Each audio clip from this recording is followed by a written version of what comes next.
Hello, everybody. Welcome back to the Glory Glory Man United podcast. I'm your host, as always, Kyle Quinn. And joining me today is Phil Brown from Beyond the Pitch. How's it going, Phil? Doing good, mate. How are you? I'm ecstatic after the fantastic international break that Ireland have had, and they're so few and far between. And it's been an amazing few days, and what an Mm-hmm. amazing few days it's been for Troy Parrott. Mm-hmm. Um, One of my mates was uh, saying that he thinks Troy would be a good backup to Benjamin Sesko at United because he's scoring lots of goals in Holland. He's scoring lots of goals internationally now as well. Do you think that it's something that United could explore in 2026? Mate, why would Troy Parrott want to go and be someone's backup? He's scoring goals in the Yeah, Dutch league. He's done well. He's had a good week.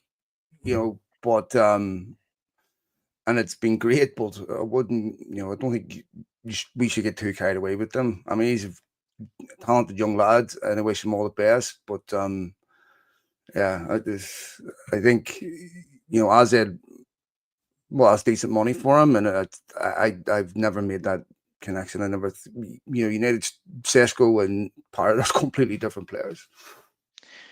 yeah. I think there's an element of I think we'd love just to have someone from our own country playing for United, because it's uh, we've Yeah, had so but many. I've never really cared much about that, mate. Like I think it's always nice, of course, but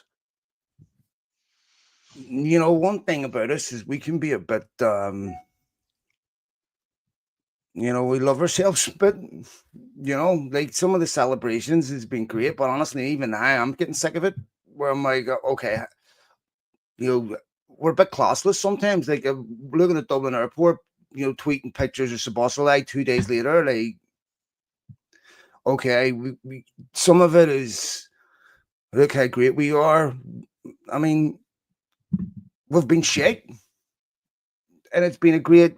It was a great game, but sometimes it's just. I mean, I know we don't get many of these, but sometimes just goes over the top. Like it's yeah.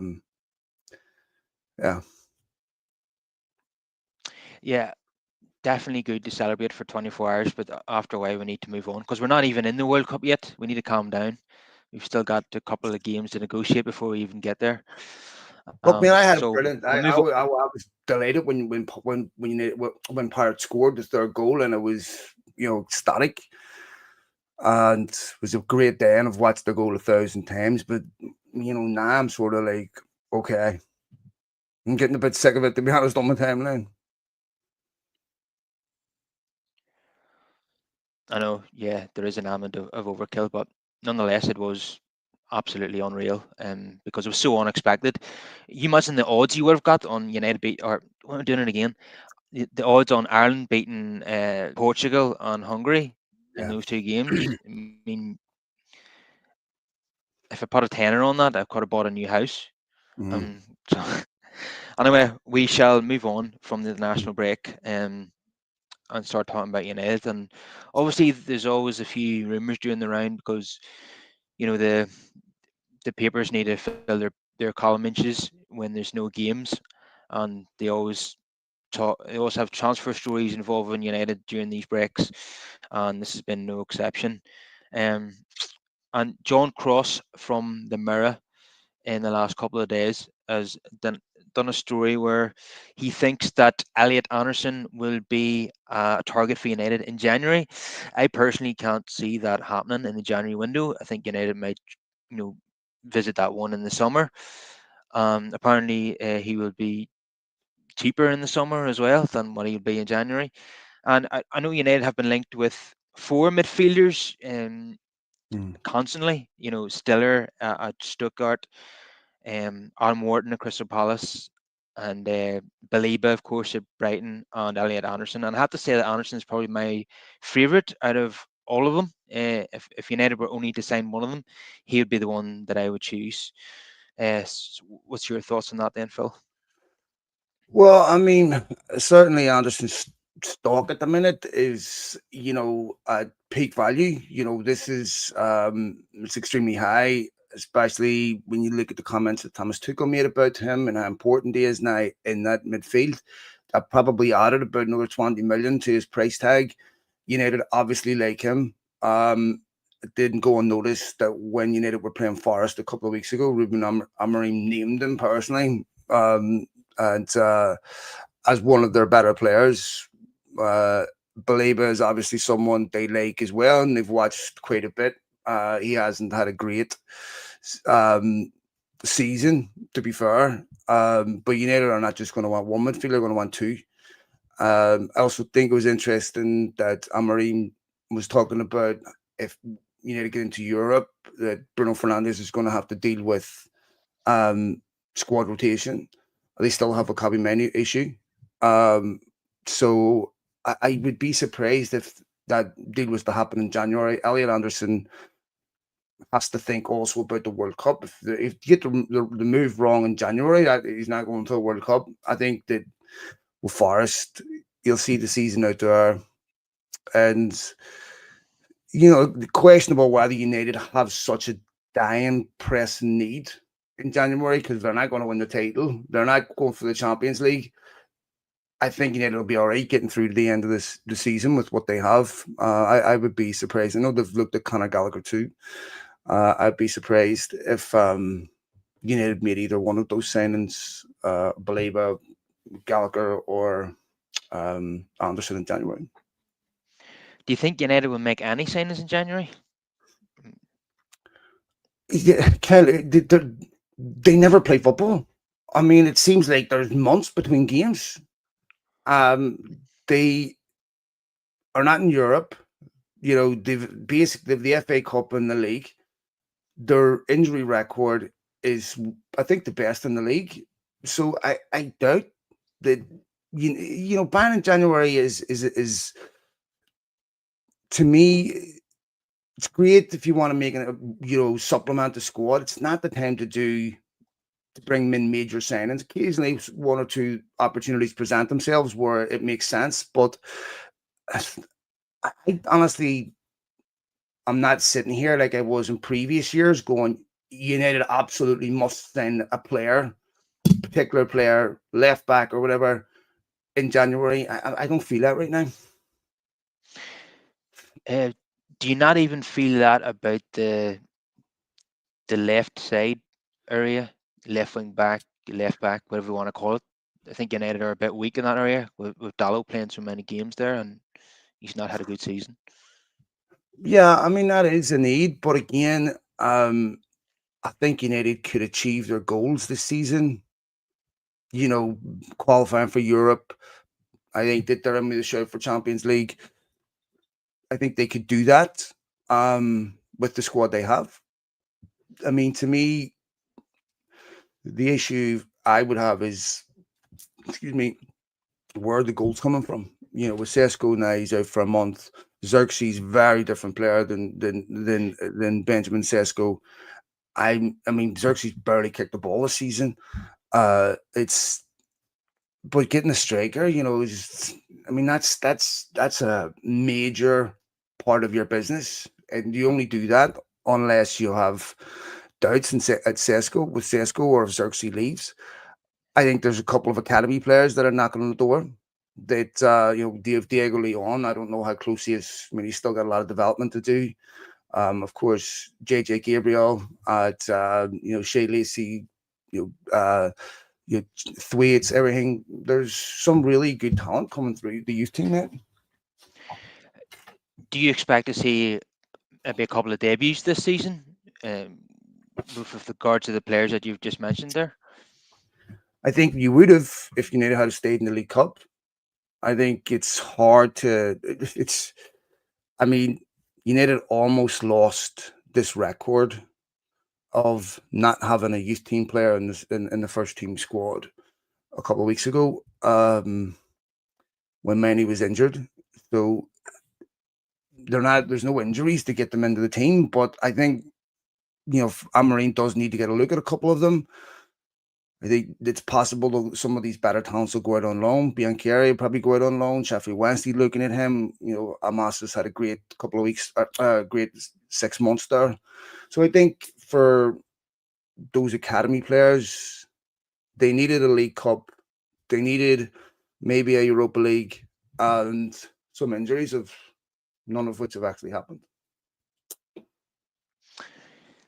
Yeah, that's true. And with regards to left wing back, we seem to have three players who are young talents, but we don't have an established left wing back. We have Dorgu, we have Harry Amas, we have Diego Leon, but none of these players are, the finished article, and that's what we need. Yeah. So, do you think the club maybe will just bide their time and hope that at least one of these players establishes himself in the first team? Well, they better. I mean, the United are not winning Champions Leagues. They're not winning. They're way down the pecking order of getting the best players in the world.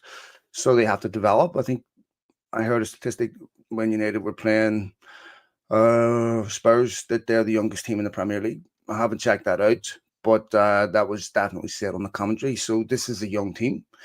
I mean, that's why they bought Leon. Why is Amas out on loan? Because they see the potential of him as a fullback. I think they're probably also looking at the Alvaro Fernandez situation and going, we can't let that happen again. Although I don't think United should be criticised for that. The way Cole Palmer, lots of players leave football clubs and go and have great careers somewhere else. But remember his first loan away from United. I think it was after Preston. He went to Granada in Spain, and they didn't play him. It was really only he actually cut that loan short, went to Portugal, which is a perfect developmental league. Then got game time, then got to Real Madrid. Yeah, I remember Ahmad Diallo had a very poor loan at Rangers, and then he was tremendous for Sunderland. So sometimes players can have a bad loan, and it sets them back a bit. But then they can go on to another club, have a loan there, and then they can end up doing really well, and then their career's back on track again. So these Mm. things happen, but it is such a shame that a player who now starts left back for Real Madrid was someone that we had in our hands, and we'll let him go. But there's no point in crying over spilt milk now.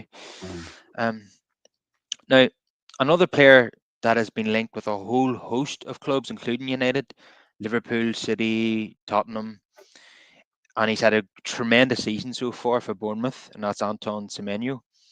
And we had a wee update from David Ornstein in which he says that Bournemouth may be powerless to prevent Yeah. Semenyo sale in January. And the contract includes £65 million release clause available to all clubs, but must be triggered by a set date in January. Because Bournemouth need time to get a replacement. But it plays again in the summer at a lower price.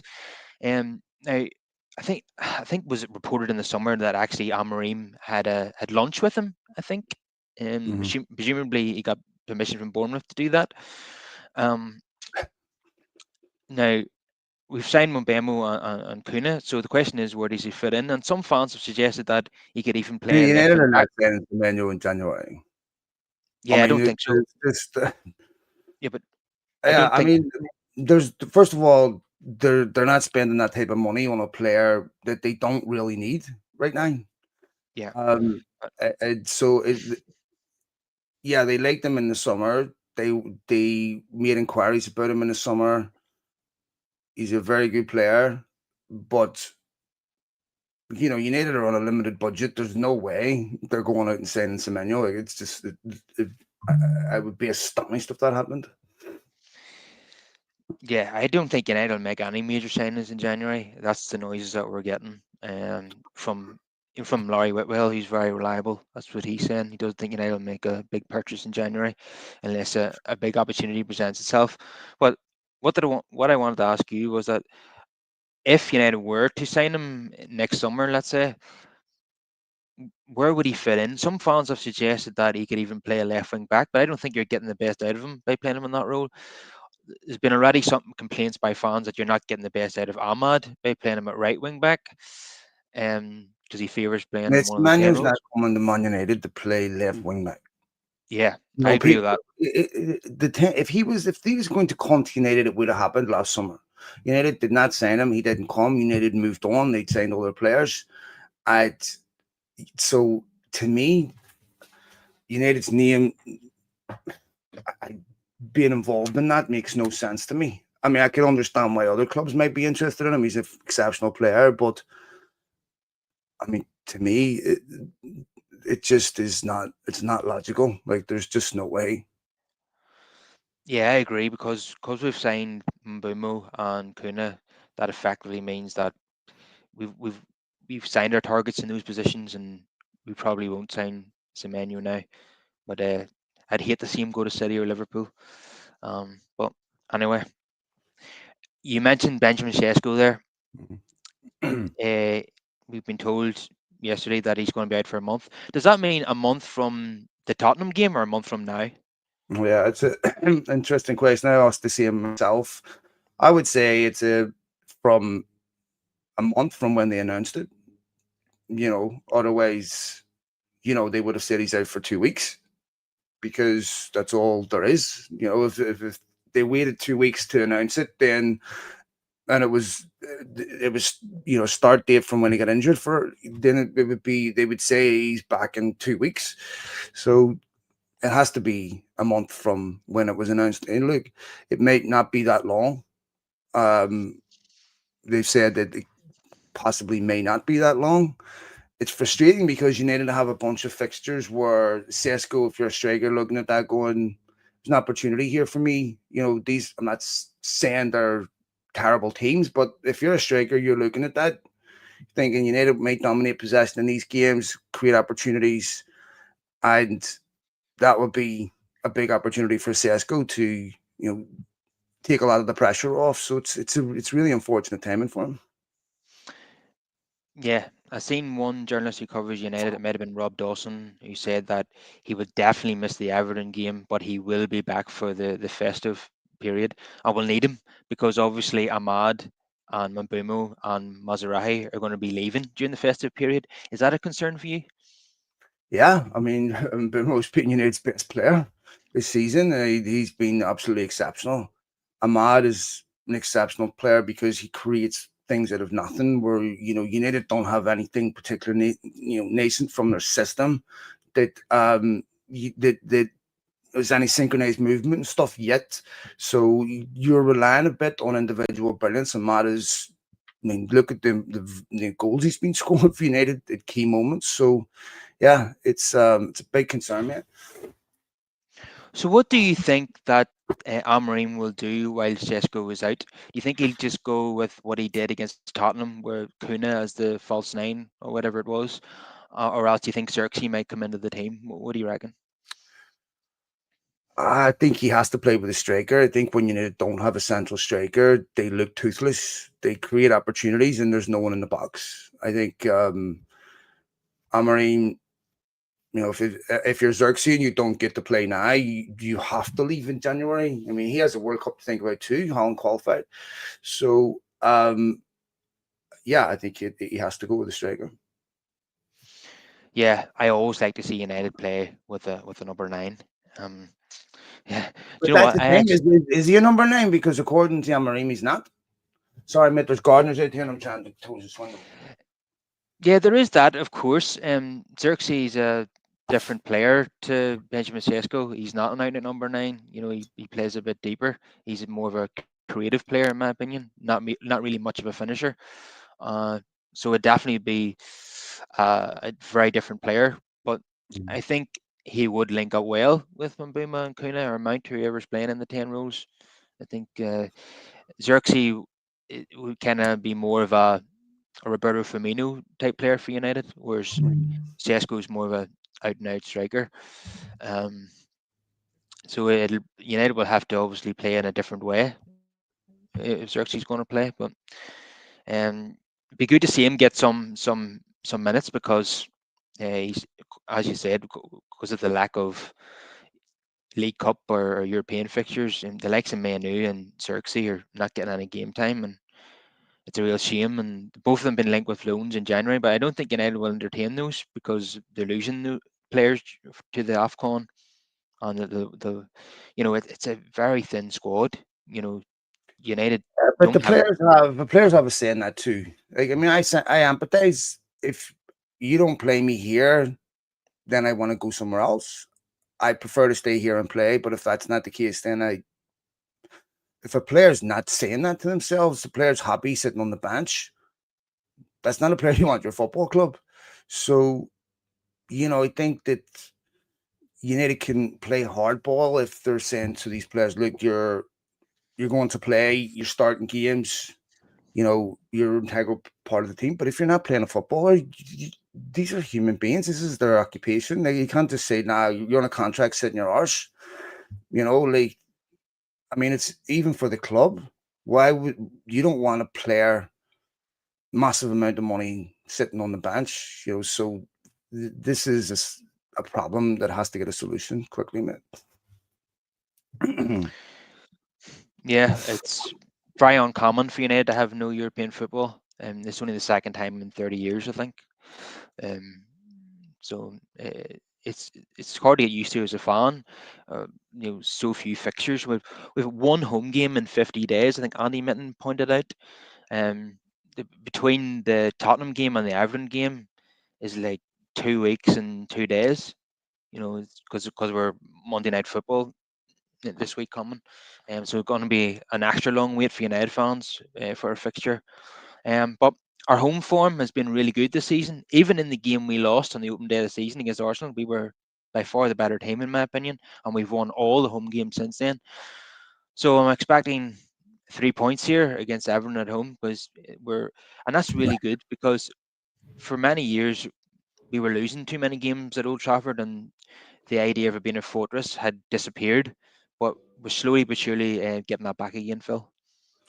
Well, hopefully. I mean, they need to have consistent wins. Like, they haven't lost a game since they signed Laments, or since they started him. Um, their last five undefeated included three away, which one of them was at Anfield. I think it's been exceptional. I don't understand some of the negativity. I'm not exactly Emery's biggest fan. I've been very vocally critical of him, but I can't understand why people, he won manager of the month for a guy that couldn't win two consecutive games, went to Anfield again, dominated that game like they did last season. Um, with a better team, both those games, there has been, a number of vital late goals in the team which show character. Vital late goals against Brighton, against Forest, Liverpool, Spurs, everything. I think that's very, very encouraging. We've seen Matthias de Ligt become an exceptional centre back, where he's probably now United's best defender. So when I see people say things like nothing's changed, I mean, I do wonder how long they've been watching football for him. There was a pundit that said that very recently. He Roy wasn't a Jennings. Roy Jennings, right? Yeah, That I wasn't. had Jimmy Floyd Hasselbank tried to say it too, but you Yeah. know, um, I've been having a few Jimmy Floyd Hasselbanks watching United over the last month. I'll be honest. um. Yeah. I don't understand that. The United, there's been a clear improvement from United. Um. Even when they suffer setbacks, they're able to recover from those and score. The most obvious examples are against Liverpool, Forest, and Tottenham, and even the Brighton game when they conceded 2 goals and he thought it was going to get a bit nervy. United went and got a fourth goal. So as you've said, Mbeumo has been the standout player for United this season, but the goalkeeper has been massive. He's been a game changer for United, and obviously Matthias de Ligt has been very, very consistent at the back. So those are probably the three early contenders for the Shamat Busby Award, but Mbeumo will probably get it because of the goals. But really, really pleasing to see the spine of the team being so strong, and Casemiro, of course, been a bit of a resurgence from him, and he's Yeah, uh, he's last back in season the he was. Brazil team. Has had a very good international period. Scored, and apparently the football hasn't left him. Yeah, and the stats kind of back it up as well. Was it United conceded 20 goals this season, 15 without Casemiro, and 5 when he has been on the pitch. So that's not a coincidence. Um, And when Nah, you, there's enough data there that you can make a logical inference that yes, he makes significant difference. United, but this has been an issue for United from when they signed him. Where I know he had that second season that wasn't great, but the first season where he was great. I mean, I think I remember was it Reading United played in the FA Cup when Andy Carroll done Ericsson uh, and how bad they looked without him on the pitch, and how badly United needed to sign someone that was similar, comparable in quality. They still haven't. So his contract's up in 6 months. I think United will not renew. Certainly nowhere near the money he's on. But yeah, he's still a very pivotal player, and Ancelotti loves him too, Brazil. and he gets goals as well. He doesn't just do his job as a DM for United or as a number six, whatever you want to call it. He's important, at set pieces. He's always a threat in the air, and he's got 3 goals for this season for United already. So it's great to Mhm. see. And Ugarte has really struggled whenever he's played this season. We don't know how much of that is down to lack of match rhythm, or is it that he's just not good enough for this level. But I have serious doubts about him. So I really hope that Casemiro stays fit for the whole season. Well, I mean, here's the thing about Agarte. The reason why Luis Enrique wanted to sell him at PSG because he didn't feel he was good enough in possession. So what we're seeing isn't a surprise. Um, and yeah, look, in his defense, it's not easy playing 15 minutes here, 20 minutes here. You lack match sharpness, and he's coming into games that are in the last 20 minutes or so, and where United are maybe trying to defend the lead or whatever. It's not a nice position to be in, so it's hard on him, and he's another player that has to ask similar questions that Kobe Mainy's asking. Yeah, and the the first Spurs goal, Ugarte, if you watch the build-up play, he couldn't get anywhere near the Spurs runner who was breaking free, and Ugarte couldn't even get close enough to take him down. He looked well off it, and yeah, he's been making, and that's been a theme in recent weeks where United have got worse whenever the substitutions come on, and definitely Ugarte for Casemiro is a definite downgrade in quality. Well, they just don't have they don't have the depth. So it's there's a big drop off in quality, and Casemiro, maybe it's concerning because he has to come off so much. Um, that United, I mean, United need someone. Agarte's nothing like Casemiro, like nothing like him. So, and also, like we said, when United are bringing on these substitutions, it's usually in a game where they're under pressure, they're defending the lead, or trying to hold a draw or whatever. And so you're not seeing these players start games and have a whole different sense of freedom within the system that you would have when you're starting a game of football. Because at the 70th minute you're reacting a lot. Start of a game, you're imposing yourself on the opposition, and it's different. Yeah, definitely. I'd just be worried if we got one injury in the midfield, it would be in trouble. Um, yeah, especially if it was Casemiro. I suppose if Bruno got injured, which he never does, which is highly unlikely, I would be very confident in Manu deputising. But if Ugarte had to come in for Casemiro, that would be a concern. Um, Yeah, I mean, they're just not like for like. So it's a big problem, but um, it's not a problem United can address in January. They've young Orozco coming next summer that they're really excited about. And one of the things that they may do in January is looking at the youth market, bringing in players like in Eden Heaven that they did last January, and I could see United doing stuff like that. yeah, I could see that too. But just to answer one of the questions in the comments, and I think you already touched on it, Phil. I don't think think Casemiro should get a new deal. I think we have to. I think we should move on from him at the end of the season and bring in a younger player like Anderson, as we've discussed, because we've made mistakes in the past by giving players contracts. Then when they were maybe getting on a bit in age, or else they didn't really deserve the contracts. But you could say he deserves it on the basis of his performances, but he's going to be 34 in February, so I would I would move on from Well, I Casemiro at the mean, end of the season, these to are be massive honest. amounts of Even though money. that might sound harsh.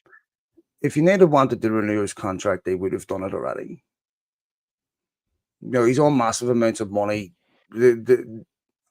I mean, I think in a lot of ways it's to his credit that he knows he's not going to be here next season. So whatever the rewards are, if you need to qualify for the Champions League or whatever, he's not going to see them. But still, he plays like he's here for the next 3 or 4 years. And it's the guy that's won 5 European Cups. He's never once behaved like this is beneath him. He even whenever he was going through these moments under Ten Hag, and like Amarim was saying that at one point he was the back of queue when it comes to first choice midfielders. He's always responded with the right attitude. Yeah, he absolutely has, because I think it was Amorim who said that he was behind Toby Collier in the pecking order, last season, and now Well, I he's mean, I also don't think it's particularly classy of United to constantly use his signing as an example of bad business. Like, I mean, if I was my employer doing that, United have never refuted that. It's a story that's been mentioned many, many times about how his signing was constantly used as an example of, poor acumen. But I just think that is such a, that is not something that United should be doing. In my opinion, they should be refuting that. mm, well. To be fair, it's not Amorim who's been saying that; it's been Radcliffe who said stuff like that publicly. Yeah, but that's what I mean. It doesn't matter what Radcliffe should have. That's his employer. Yeah, He's not playing for Ruben Amorim. He's playing for Manchester United. yeah, yeah. It's extremely insulting to say stuff like that. I know what they mean by you don't want to be given a 30-year-old a 4-year contract and making him the highest paid player at the club. But Uh, hold on, okay. um, he If is a he great left, player. but no. But if he leaves in 6 months and has a decent couple of months, why? Why was that bad business? I mean, to me, he's been a success and was pivotal in getting United to the Champions League in his first season, winning that League Cup. Second season, the football club was essentially unmanageable because it was going through the strategic review, and the club was on its knees. It wasn't just him. And this season, he's been one of United's most important players. I don't get this. Shouldn't have given him all the 4-year deal. Like, I can understand it when United first signed him. I've questioned that logic, but if you look at it now with hindsight, you'd have to say that wasn't a bad deal. Yeah, because if this indeed is his last season at the club, you can say that his first season was a massive success, and he ups and downs in the middle, and then his last season looks like it's going to be a success. Then you'd say that's been a good signing. I mean, Yeah. So Ten Hag was playing a guy at centre back. I mean, I'm sorry, like we're having conversations about less decorated players and their attitude over being substituted or being asked to play in certain positions. I've never seen a single moment that Casemiro's let United down. I mean, I don't know. To me, like if you asked me to grade his signing, I'm gonna say B plus. yeah, um, I thought the moment he was left out of the FA Cup final, that was it. We wouldn't Mm-hmm. see him again. But he he came back from that really well. Mm-hmm. He handled it, with grace, and forged his way back into the team.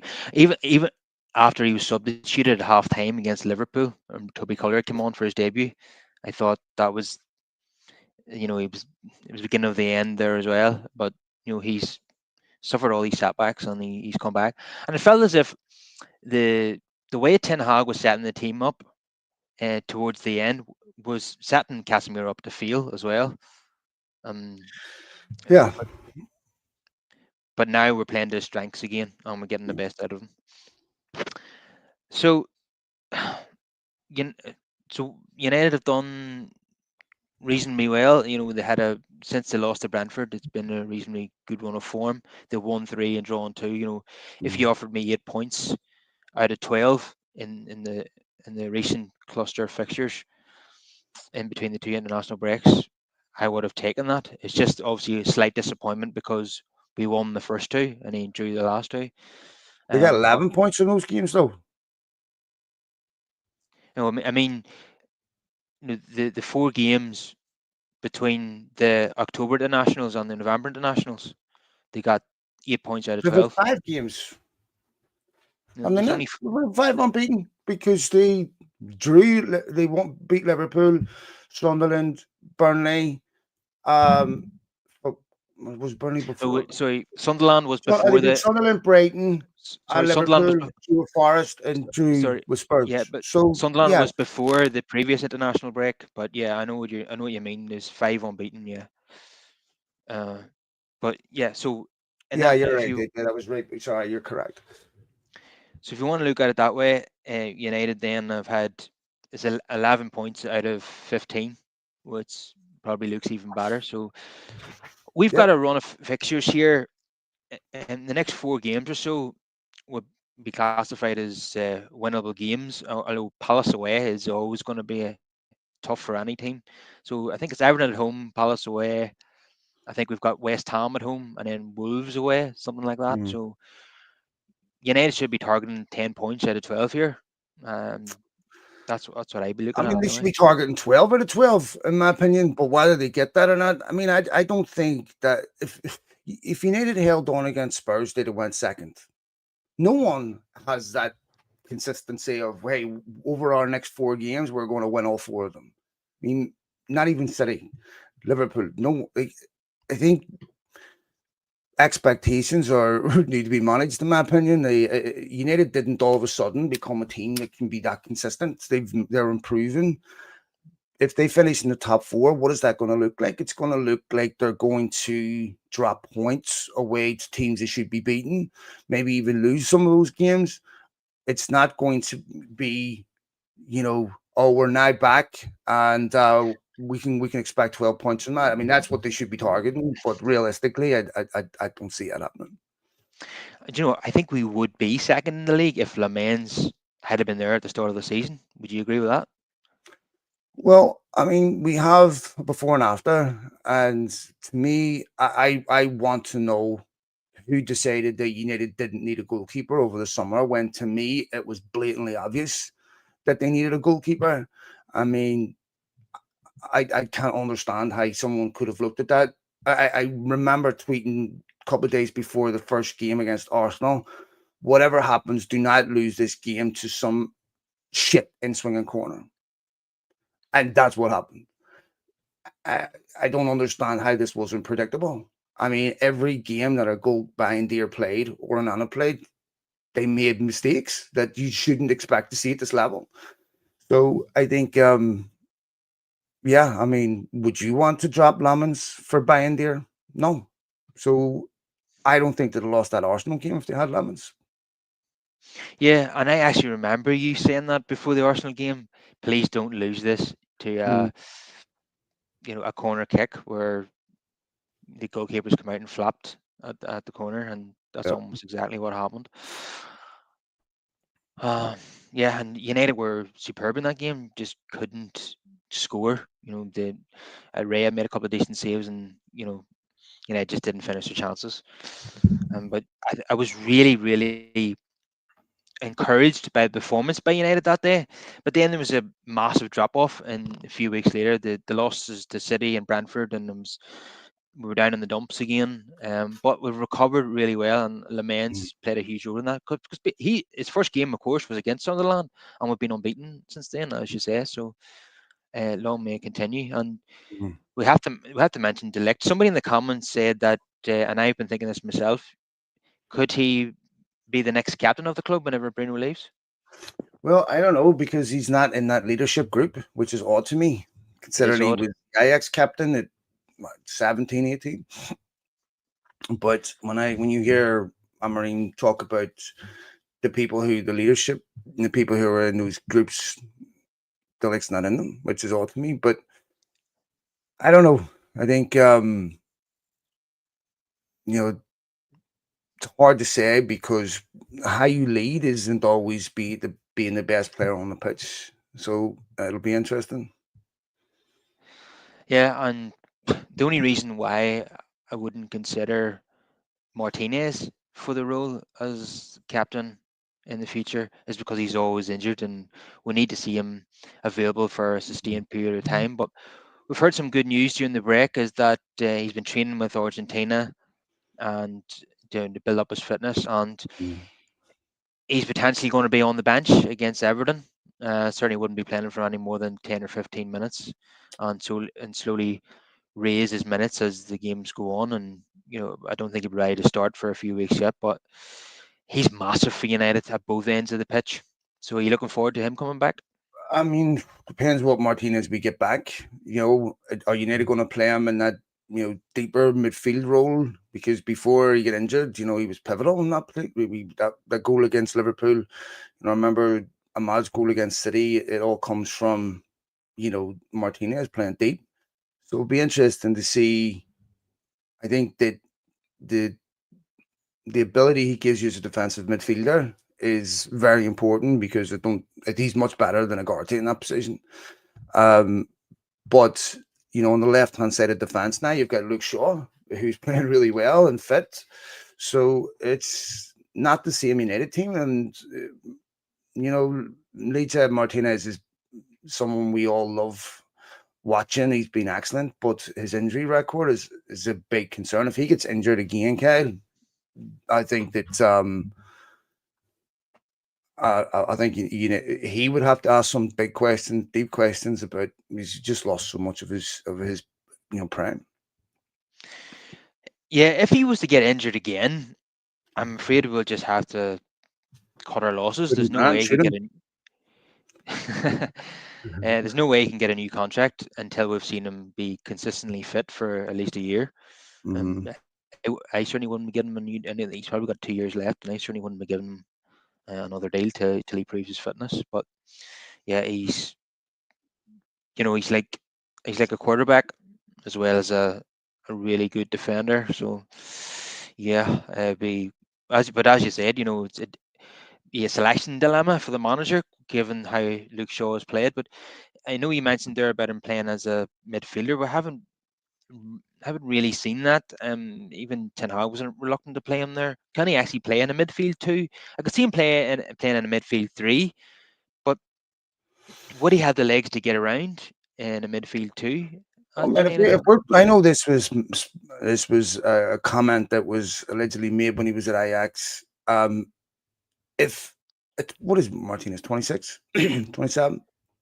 Something like that, yeah. If he doesn't have the legs to run in midfield, I would have serious concern. Well, I mean, how is it only United players don't have the legs to run in midfield? I mean, who else do we talk about like this?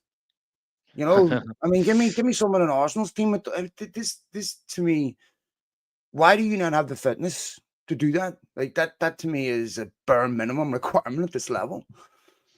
I know they even say that about Menu. He doesn't have the legs to get around, and what is he, like 20 years old? It's Didn't they say this ridiculous. about Casemiro? Legs are gone. People talk shit, man. Right?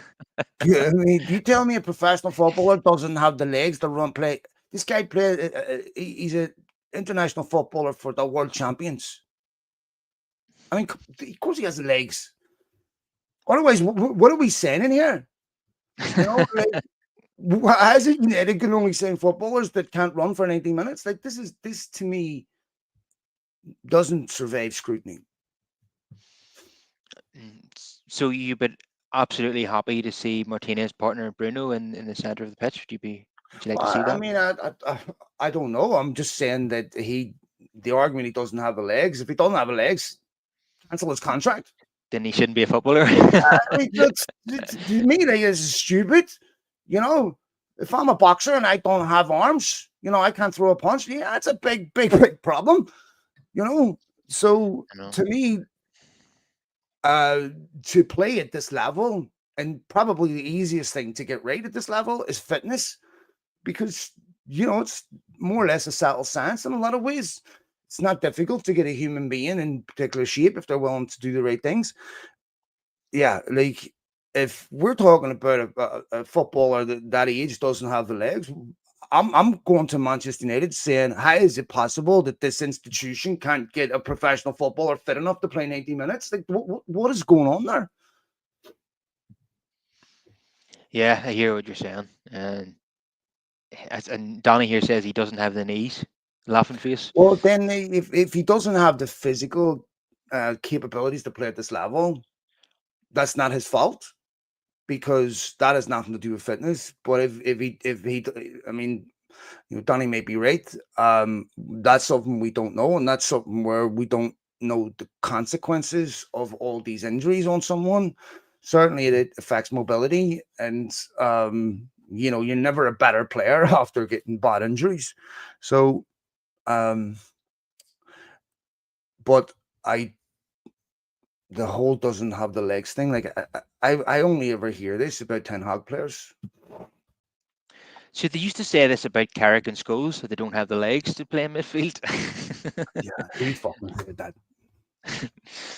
um, yeah, I mean, Daley Blind wasn't the quickest, and he was able to play centre midfield for United. When you're technically good, you don't need to be quick. So I would personally like to see Martinez in that role and see how he does. And what the likelihood is that he'll come in and, at left centre back probably is probably the more. Mm. Could he come in at left centre back and Shaw go to left wing back, or do you we come back to the legs thing again? Do you think Shaw is capable of playing that role? Yeah, you know, I don't think so, because I think Shaw has been moved inside for a reason.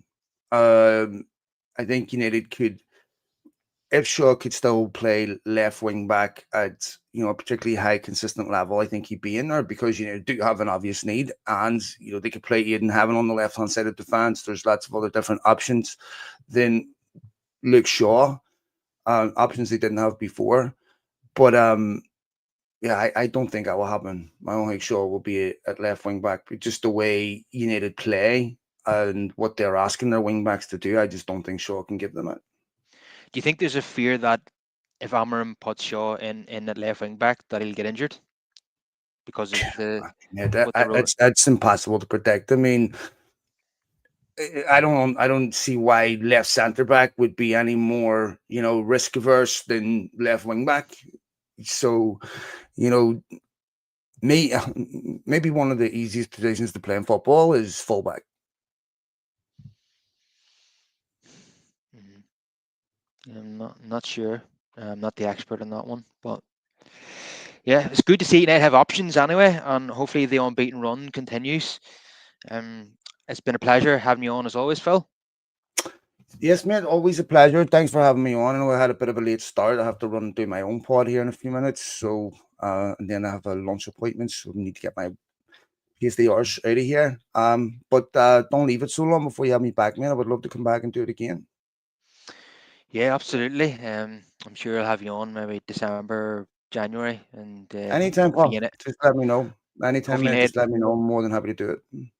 hopefully United are still unbeaten. I hope Hopefully, so, mate. when you come back on, maybe Uh, 10 games unbeaten. I would be, I would be magnificent.